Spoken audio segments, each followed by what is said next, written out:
बिस्मिल्लाहिर्रहमानिर्रहीम। अस्सलाम वालेकुम। आज हम आइंस्टाइन सम्शन कन्वेंशन पे बात करेंगे। स्टार्ट करते हैं। सबसे पहले हमारे पास, अगर हम अपनी इससे प्रीवियस नॉलेज पे देखें तो हमने जो कोई भी अगर टर्म्स हमारे पास कुछ इस तरह से सम होती थी तो हम उनको समेशन साइन के बाद ए आई एक्स आई कर देते थे और हम कह देते थे कि i is equal to 1 up to n है। इसी तरह से फिर इसको अगर आप एक्सपेंड करके लिखना चाहते तो आप इस तरह से लिखते थे a1x1 plus a2x2 plus a3xt plus up to so on. जितना आपके पास इस n की यहाँ तक वैल्यू होती थी उतना आप इसको एक्सपेंड कर लेते थे। अब हमारे पास जो समेशन कन्वेंशन हमने अब यूज़ करनी है उसमें हमने जस्ट ये करना है कि हमने इंडेक्स को, ये जो आपके पास यहाँ पे 1 2 3 जिसको आपने आई कह दिए, इसको आपने रिपीट कर लेना है। अगर किसी भी टर्म के अंदर ये इंडेक्स आई जो है ये रिपीट हो जाती है तो उस केस में ये होगा कि हम उस इंडेक्स को हम सम करते रहेंगे, और अगर हमें उसकी इसमें वैल्यू अगर दी हुई है तो तब भी अगर हम कर सकते हैं, वरना ये अप टू n हम इसको सम करेंगे। सबसे पहले अगर आप इस एग्जांपल को देखें तो expression a i j x के डज नॉट इंडिकेट समेशन। अब ये हमारे पास जो इक्वेशन है आई जे के, ये हमारे पास समेशन इंडिकेट इसको हम नहीं करेंगे, ये समेशन नहीं है, ये जस्ट आपके पास एक टर्म ही है। But both a i i x k and a i j x j do so over the respective range, one which is less than or equal to I is less than or equal to n, and j is less than or equal greater than or equal to 1 and is less than or equal to n if n is equal to 4। अगर आप n को 4 ले लेते हैं तो अब ये हमारे पास जो दो टर्म्स हैं ये समेशन को रिप्रेजेंट कर रही हैं। ये अब समेशन को क्यों रिप्रेजेंट कर रही हैं, उसकी रीज़न ये है कि यहाँ पे जो आई इंडेक्स है, अगर आपको यहाँ पे ये क्लियर हो रहा है, ये हमारे पास जो आई इंडेक्स है ये हमारे पास रिपीटेड में है। इन द सेम वे यहाँ पे हमारे पास जो जे इंडेक्स है वो इस एक्सप्रेशन के अंदर, इस टर्म के अंदर रिपीटेड है, लिहाजा ये हमारे पास जो होंगे ये समेशन को रिप्रेजेंट करेंगे। इसी तरह आप इसको अगर आप लिखना चाहें तो ए आई आई और एक्स के, ये हमारे पास अगर आप इसको लिखें तो ये बनेगा a11 एक्स के प्लस a22 एक्स के प्लस a33 एक्स के प्लस a44 एक्स के। क्योंकि हमने यहाँ पे n को इक्वल टू 4 डिक्लेयर कर दिया तो अब हमने यहाँ पे इसको इस तरह से कर दिया। उसके बाद अगर आप बात करें तो आप ये दूसरी अगर टर्म को ले लेते हैं, a i j x j is equal to a i one x one plus a i two x two plus a i three x three up to so on. अब यहाँ पे हमारे पास ये जो सम हो रहा है ये हमारे पास जे के ऊपर हो रहा है। ये हमारे पास जे, क्योंकि जे हमारे पास यहाँ पे रिपीटेड है तो हमने जे की वैल्यूज यहाँ पे पुट कर दी हैं। अब आप यहाँ पे देखें कि हमने ये जो रेंज दी है j is equal j up to n 1 से लेके n तक, ये हमने सेकंड टर्म के लिए दी है और ये हमने फर्स्ट के लिए दी थी, लिहाजा आप इसको इस तरह से लिखेंगे। अगर हमने ये जे अगर हम n के लिए डिफाइन कर लें तो इन द सेम वे हमारे पास यहाँ पे i की वैल्यू अगर आप यहाँ पे लिखेंगे तो वो भी आ जाएगी, लेकिन हमने जो क्वेश्चन के अंदर यहाँ पे एक्सप्रेशन है वो सिर्फ ये जो हमारे पास कंडीशन है ये इस एक्सप्रेशन के लिए या आपके पास टर्म के लिए है, और ये हमारे पास जो लिमिट है वो इस टर्म के लिए है, और दोनों के लिए n इज इक्वल टू 4 है, लिहाजा हमने इसको इस तरह से लिख दिया। हम यहाँ पे बताना ये चाह रहे हैं कि जब भी हम किसी एक्सप्रेशन के अंदर ये इंडिसेस है इसको रिपीटेड फॉर्म में लिख देंगे तो उस केस में ये होगा कि वो सम कंसिडर किया जाएगा। अब हमें यहाँ, अब ये रिपीटेड फॉर्म में लिख दिया तो हमें इस तरह से समेशन साइन की ज़रूरत हमें यहाँ पे नहीं है, हम इसको नहीं लिखेंगे। ये अंडरस्टूड है कि जब भी आपके पास ये रिपीटेड आ जाएगा तो उस केस में हमारे पास ये सम हो जाएगा। नेक्स्ट में हम देखते हैं कि इसके कुछ रूल्स हैं और उन रूल्स को हम देख लेते हैं। Any expression involving twice repeated index occurring twice as a subscript, वो 2 दफ़ा सबस्क्रिप्ट में आ जाए, ट्वाइस एज अ सुपरस्क्रिप्ट 2 दफ़ा सुपरस्क्रिप्ट में आ जाए, और once as subscript and once as superscript. अगर ये 1 दफ़ा सबस्क्रिप्ट में और 1 दफ़ा सुपरस्क्रिप्ट में आ जाए, shall automatically stand for its sum, हम उसको ऑटोमेटिकली कह देंगे कि ये हमारे पास सम है। इन 3 चीज़ों को हम देख लेते हैं कि लेट्स से कि अगर ये इस तरह से आ जाता है कि हम यहाँ पे लेट्स से कि लिखने की कोशिश करते हैं, और ये अगर हमारे पास एक टर्म बनती है और उसमें हमारे पास आता है ये, लेट से कि सुपरस्क्रिप्ट में तो आपके पास यहाँ पे सबस्क्रिप्ट में तो दिया हुआ है, लेट से कि आप लिख देते हैं आई और साथ में आप एक्स के लिख देते हैं, जो भी लिख देते हैं। तो ये हमारे पास जो ये हमने दो जो आई लिखे हैं ये सबस्क्रिप्ट के लिए है। तो मतलब अगर सबस्क्रिप्ट में इस तरह से दो आई आपके पास यहाँ पे रिपीटेड आ जाएगा तो उस केस में आप कहेंगे कि आपने इनको सम करना है। इन द सेम वे आपको सुपरस्क्रिप्ट में भी अगर आप ऐसा ही लिखते हैं, मसलन आई और साथ में एक्स को अगर आप यहाँ पे इसको भी के में कर देते हैं तो इस केस में भी ये होगा कि आप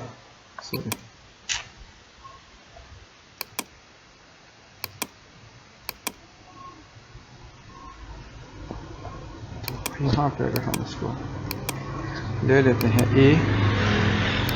आई और एक्स के, इस तरह ये आपके पास इससे पहले हमने लिख लिया। और अगर हम यहाँ पे इसको सबस्क्रिप्ट के बजाय हम इसको लिखते हैं, इसको हम सबस्क्रिप्ट के बजाय अगर लिखते हैं सुपरस्क्रिप्ट में तो उस केस में ये होगा आई एक्स, इस तरह से होगा। अब भी हमारे पास ये आई के ऊपर सम ही होगा। इसी तरह से आप इसको ऐसे भी लिख सकते हैं कि आप एक सबस्क्रिप्ट में लिखते हैं और एक आप उसको सुपरस्क्रिप्ट में लिखें, तब भी आपका ये सम ही कंसिडर होगा। जैसे आपके पास लेट से यहाँ पे आपके पास आई है, ये आप यहाँ पे आई लिखते हैं और यहाँ पे आप आई लिखते हैं और आपके पास यहाँ पे x के साथ आप यहाँ पे k लिखते हैं या j लिखते हैं। तो अब ये भी हमारे पास जो है वो सम के तौर पे ही कंसिडर होगा। तो इस लाइन का जो मतलब है वो कुछ इस तरह से है, over the values 1 2 3 up to n repeated index unless explicitly stated otherwise the single exception to this rule is the character n which represents the range of all the summation। यही है कि अगर आपने इसकी रेंज को represent कर दिया, एक मतलब कि स्पेसिफाई कर दिया, जैसे हमने यहाँ पे n को इक्वल टू 4 रिप्रेजेंट कर दिया था, वो ठीक। अगर वहाँ पे आपको दिया होता है तो फिर आप उसको अप टू n फिर आपको उस वैल्यू तक आप इसको एक्सपेंड करेंगे, और अगर नहीं है तो फिर आप इसको सम करेंगे ओवर n तक, n नंबर ऑफ वैल्यूज तक। So any free index in an expression shall have the same range as summation indices unless stated otherwise। आपके पास जो फ्री इंडेक्स की रेंज होगी वो उतनी ही होगी जितनी आपके पास समेशन इंडिसेस की है। समेशन इंडिसेस वही होती हैं जो रिपीट होती हैं, तो रिपीटेड की उतनी ही आपके पास रेंज होगी जितनी रेंज आपके पास होगी फ्री इंडिसेस की। सो इन दोनों की रेंज हमारे पास जो होगी वो सेम होगी। सो अगर आप इसको अलग से डिफाइन करना चाहें तो फिर आप उसको डिफाइन कर सकते हैं, लेकिन अगर आपके पास डिफाइन नहीं है कि आपके पास फ्री इंडेक्स की रेंज कितनी होगी तो फिर उस केस में आप समेशन इंडेक्स की रेंज भी उतनी ही लेंगे। सो अब हमारे पास ये फ्री इंडेक्सेस क्या होती हैं और हम उसको अभी नीचे यहाँ पे देख लेते हैं। No index may occur more than twice in any given expression। आप दो से ज़्यादा दफ़ा नहीं लिख सकते, एक दफ़ा हो सकती है लेकिन वो सम नहीं होगा। दो से ज़्यादा दफ़ा आप किसी भी इंडेक्स को नहीं लिखेंगे, अगर वो लिखेंगे तो वो मतलब कि वैलिड एक्सप्रेशन कंसिडर नहीं होगी। अकॉर्डिंग टू रिमार्क 2, दूसरे रिमार्क के मुताबिक, इसके मुताबिक like ai is without meaning. अब इसका कोई मीनिंग नहीं है, ai आप नहीं लिख सकते। द मीनिंगलेस एक्सप्रेशन aijxi ये भी आपके पास मीनिंगलेस है क्योंकि 3 दफ़ा आई आ गया। Might be presume to represent like this which is meaningful. अब आपके पास यहाँ पे aixj और xi और साथ में आपके पास यहाँ पे स्केयर, ये आपके पास मीनिंगफुल है क्योंकि हमारे पास यहाँ पे आई और यहाँ पे आई ये 2 दफ़ा है, 3 दफ़ा नहीं है, लेकिन ये हमारे पास इस तरह से वैलिड नहीं है। An expression of the form aixi plus yi is considered well defined, for it is obtained by composition of meaningful expression aizi and xi plus yi is equal to zi।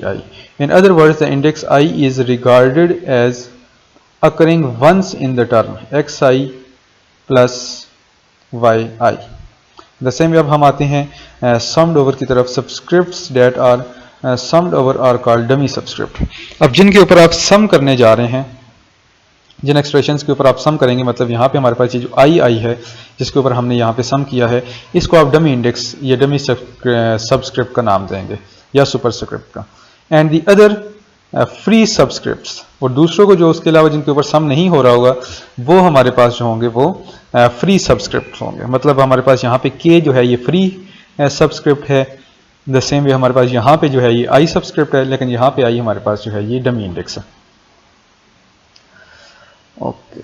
It is worth remarking that when introducing a dummy subscript into an expression, care should be taken not to use one that is already present. Dummy indexes करने के दौरान आपने ये देखना है कि जो इससे पहले मौजूद हैं उनको आपने रिप्रेजेंट नहीं करना।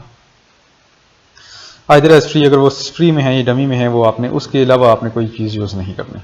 Okay, for example AIJ, BJK और CKL cannot and must not be replaced by AIJ, JJ, CJL। अब आप इसको यहाँ पे K को J के साथ रिप्लेस नहीं कर सकते, या इस तरह से आप उसको, ये जो दूसरा आपके पास यहाँ पे मौजूद है इस तरह भी आप इसको नहीं कर सकते। इसमें अब ये होगा कि J जो है वो 2 से ज़्यादा दफ़ा आ गया तो ये हमारे पास सब मतलब कि ये वैलिड नहीं रहेगा, मीनिंगफुल नहीं रहेगा। But could not be replaced by AIM, B but could be replace by them. अब आप इसको M के साथ रिप्रेजेंट कर दें, आपका जो J है उसको आप M के साथ रिप्रेजेंट कर दें तो आप लिख सकते हैं। इसी तरह आप K को जो है वो आप N के साथ रिप्रेजेंट कर दें तो आपकी ये एक्सप्रेशन बन जाएगी। तो इस तरह से आप कर सकते हैं। Naturally free subscript must not be change, आप जो फ्री सब्सक्रिप्ट हैं उनको आप नहीं चेंज किया जाता at all unless the working call for it. मतलब कि अगर आप इसको कहा जाता है तो आप कर लें, वरना अगर आप इसको मतलब कि आप इसको चेंज नहीं करते, आमतौर पे इसको चेंज नहीं किया जाता। सो ये हमारे पास एग्जांपल 1.1 यहाँ पे रिपीट हो रही है। हम एग्जांपल 1.2 की तरफ जाते हैं। If n is equal to 3 write down explicitly the equations represented by expression yi is equal to airxr holding I fixed and summing over r 1 2 3 yields। आपके पास यहाँ पे जो I है वो एक दफ़ा आपके पास रिपीट हो रहा है, लिहाजा ये आपके पास ऐसा ही रहेगा। लेकिन आपके पास ये जो R है ये आपके पास क्या होगा, ये सम होगा, और R की जो सम होगा वो 1 2 3 तक हम यहाँ पे करेंगे। तो अब आप यहाँ पे ये आपके पास एक्सप्रेशन है setting the free index I is equal to 1 2 3। अब आपके पास यहाँ पे क्योंकि आपको I की वैल्यू नहीं दी हुई और लेकिन आपको यहाँ पे डमी इंडेक्सेस जो आपके पास R हैं उनकी वैल्यूज दी हुई हैं, लिहाजा जो R की वैल्यू है वही आपके पास, जो R की रेंज है वही आपके पास इस I की भी रेंज होगी, जो आपके पास डमी इंडेक्सेस की रेंज होगी वही आपके पास फ्री इंडेक्स की रेंज भी होगी। लिहाजा I को भी हमने 1 2 3 के तौर पर रिप्रेजेंट कर दिया। यहाँ पे अगर आप यहाँ पे देखें तो ये आपके पास I की जगह आपने यहाँ पे 1 लिख दिया, हर I की जगह आपने 1 लिख दिया, और उसके बाद जो आपके पास है वो हाँ, ये हमारे पास सबसे पहले इस इक्वेशन को हमने यहाँ पे लिख दिया। I आपने R को R1 R2 R की जगह आपने यहाँ पे 3, सबसे पहले 1 फिर 2 फिर 3, इसी जगह आपने R की जगह 1 लिखा, फिर एक्सप्रेशन लिखी, फिर सम किया, फिर 2 लिखा, फिर सम किया, फिर 3 लिख दिया। अब हमारे पास ये एक्सप्रेशन बन चुकी है। क्योंकि अब आपके पास I की वैल्यू भी 1 2 3 है तो एक दफ़ा y1 होगा, फिर y2 होगा, फिर y3 होगा। तो ये हमारे पास यहाँ पे इस तरह से इसका आंसर आपको मिल जाएगा। ओके, एग्जाम्पल है आपके पास write each of the following using summation convention.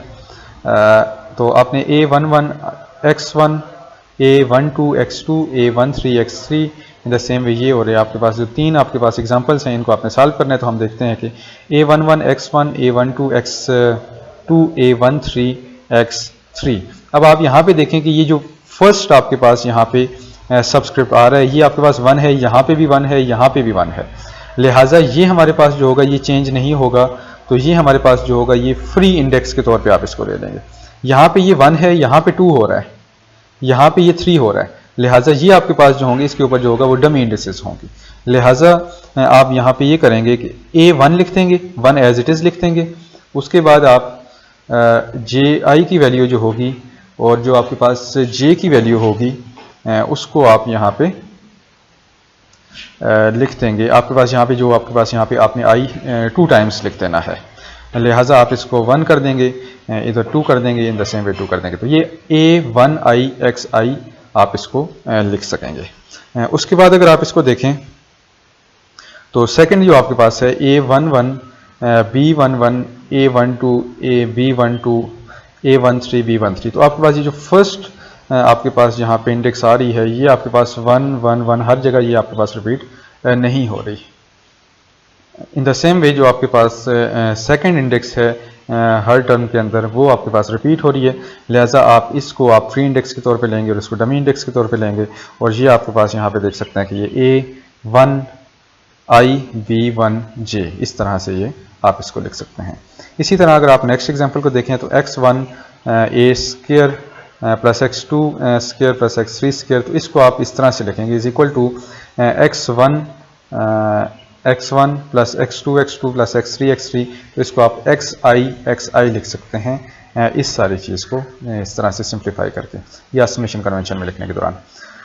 उसके बाद हमारे पास जो चीज़ है वो del by del x1 del phi by del x1 plus dx1 plus del phi by del x2 dx2 plus del phi by del x3 dx3 is equal to something like this. अब आप यहाँ पे देखें phi आपके पास यहाँ पे 1 है x के साथ, यहाँ पे x के साथ 1 है, यहाँ पे x के साथ 2 है, यहाँ पे x के साथ 2 है, तो जस्ट आप ये करेंगे कि इस x की जगह आप यहाँ पे i लिख देंगे और यहाँ पे भी आप i लिख देंगे, तो ये आपके पास कंप्लीट हो जाएगा।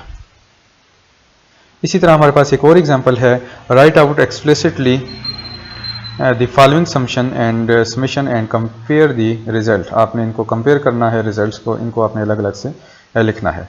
सो हमारे पास यहाँ पे ai xi प्लस yi है is equal to a1 x1 plus y1 plus a2 x2 plus y2 plus a3 x3 plus y3। In the same way आप इसको थोड़ा सा सिंप्लीफाई करेंगे तो ये हमारे पास इस तरह से ये बन जाएगा।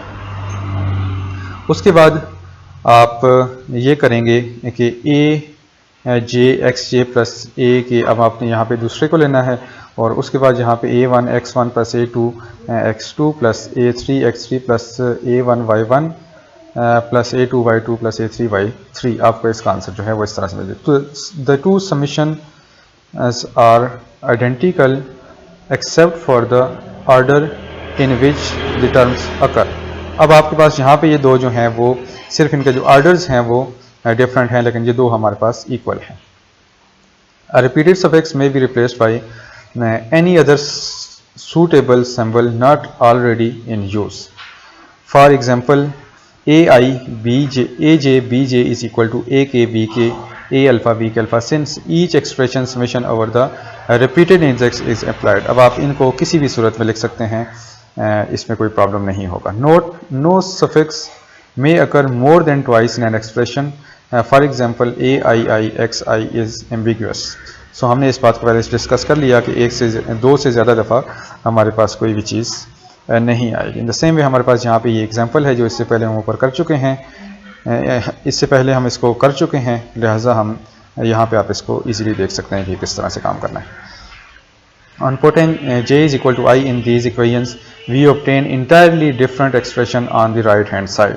अगर आप यहाँ पे I की जगह j लिख देंगे इन एक्सप्रेशंस के अंदर, तो राइट साइड के ऊपर आपको बिल्कुल डिफरेंट आपको एक एक्सप्रेशन मिल जाएगी, लिहाजा आप इसको ऐसी चीज़ के साथ आपने रिप्लेस करना है कि जो इससे पहले मौजूद ना हो। नेक्स्ट हम आते हैं, हमारे पास जो आता है वो डबल सम है, और डबल सम को हम चेक करते हैं कि ये क्या है। An expression can involve more than one summation index, for example aij xi yj indicates a summation taking place on both I and j simultaneously. If an expression has two summation dummy indices, there will be a total n square terms in sum।